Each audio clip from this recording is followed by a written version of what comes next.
गूंदर हथ न पेर विरह मंझि वहणु कुल्ह में कतारूं करे सूरन लाया शेर मूं जीअं घारे केर हेकली रीह सजणी।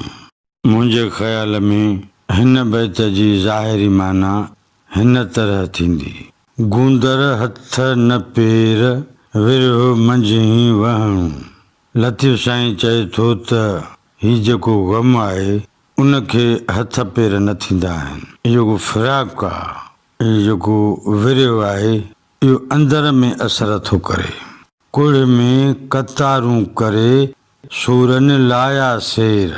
मुंहिंजे जान जिस्म बीहक बदन में कतारूं करे सूरन रस्ता ठाहे छॾिया आहिनि। मूं जे ही घारे केर हेकली रीह सजणी। मूं वांगुरु सजण सवा हेकली का बि गुज़ारे न सघंदी।